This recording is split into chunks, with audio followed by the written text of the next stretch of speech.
What if I told you that the smallest pitcher of his generation ended up becoming the giant who dominates the baseball world? Yoshinobu Yamamoto was never the prototype of the American ace. He didn't have the imposing frame. He didn't throw 100 miles per hour from birth. But he had something far more dangerous than all of that. An almost obsessive discipline, an unbreakable desire for perfection, and a splitter that looked like it was engineered in a lab, not thrown by a human being. But to understand how Yamamoto became what he is today, you have to go back. Before MLB, before the Dodgers, before the $325 million contract that made the baseball world explode. In Hyogo, Japan, Yamamoto grew up without the physical gifts coaches celebrate, but he had an intensity that couldn't be taught. While other kids played casually, he studied pitching like a martial art. He threw baseballs against a wall for hours, adjusting the angle of his wrist, the timing of his stride, the pressure of his fingertips. He didn't just practice, he engineered himself. The splitter he would one day destroy MLB with was born long before he even knew what a splitter was. His childhood wasn't glamorous. No hype videos, no viral clips, just a kid alone with a ball, chasing perfection with a patience most adults don't have. At 18, he debuted with the Oryx Buffaloes. Most teenagers would have been overwhelmed, nervous, even scared. Yamamoto wasn't. He treated every inning like a test, every pitch like a mission, every mound appearance like a step closer to mastery. And in less than 5 years, he went from being a solid young arm to becoming a historical machine. He won 3 Sawamura Awards, 3 MVPs, threw no-hitters, won ERA titles, and dominated Japan with a level of precision that felt supernatural. His fastball rose when it should fall, his curveball bent like a whip, and his splitter collapsed so violently that hitters walked back to the dugout shaking their heads. By 2023, Yamamoto wasn't just the best pitcher in Japan. He was a myth, a phenomenon, a storm wearing a uniform. But he wasn't satisfied. His ambition stretched far beyond Nippon professional baseball. He wanted to conquer the highest level on earth. He wanted pressure. He wanted the world's best hitters. He wanted the stage that would test everything he had built since childhood. When he entered MLB free agency, teams swarmed. Scouts praised his mechanics. Analysts praised his numbers. But the Dodgers didn't just want him. They wanted him enough to break the sport's financial structure. They offered $325 million, the biggest contract ever given to a pitcher. Analysts went crazy. Fans doubted it. Pundits called it reckless. Social media called it a disaster waiting to happen. He's too small. He dominated Japan, not America. He'll break down. He'll never earn that money. The Dodgers were mocked for it. The signing was labeled as desperation. People said Yamamoto would never survive a 162-game schedule. They said MLB hitters would expose him. Yamamoto responded the way the chosen ones respond, by pitching. His first MLB season was all about learning. A different ball, a different schedule, a different style of offense. Even his mistakes became lessons he absorbed instantly.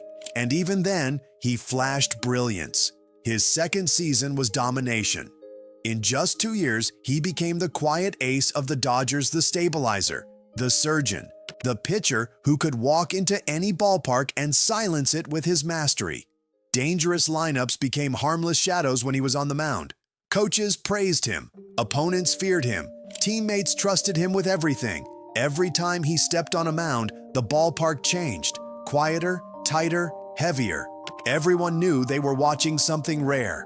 But everything changed in October of 2025. The postseason became his canvas. Inside the pressure cooker of October baseball, Yamamoto didn't shrink. He grew more calm, more precise, more dangerous. He pitched in every round of the playoffs, and in every round he delivered with the icy serenity of someone who had been preparing for this moment his entire life. His starts were not just good, they were commanding. He pitched like he owned the postseason, like pressure was fuel instead of weight. Every pitch felt intentional. Every strike felt like a message. Every inning felt like another step in proving the baseball world wrong. And then came the World Series, the stage where myths either crumble or transform into legends. In Game 2, he announced himself to the world. 9 innings of surgical punishment, a masterclass in control, command, and mental warfare. Win number 1. It wasn't just effectiveness, it was domination with elegance, destruction with discipline. In Game 6, with the Dodgers pushed to the edge and the season hanging by a thread, Yamamoto stepped up again. Another brilliant outing, another win, another moment that felt inevitable. 2 victories in the same World Series, and yet the best was still coming. His teammates said he walked into the clubhouse that day with the calm confidence of someone who already knew how the story would end.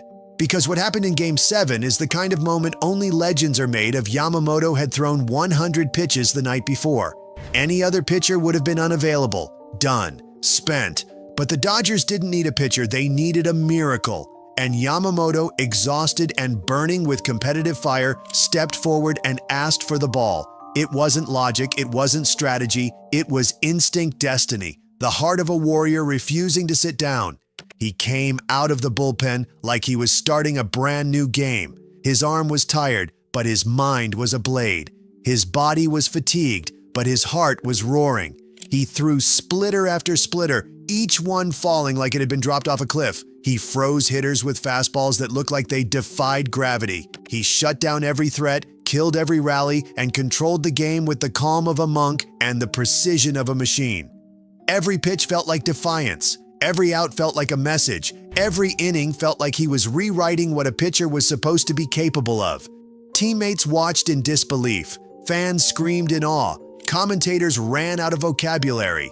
Yamamoto wasn't pitching. He was performing a masterpiece under impossible circumstances. It felt less like a baseball game and more like a myth unfolding in real time. When the final out dropped, Yamamoto didn't just save the Dodgers, he carried them. He won Game 7. One day after throwing 100 pitches, his 3rd win of the World Series, he was named MVP. The smallest pitcher of his generation had just completed one of the greatest pitching performances baseball had seen in decades. All of this in only 2 MLB seasons. The kid who once threw baseballs against a wall in Japan ended up carrying one of baseball's most historic franchises on the biggest stage in the world.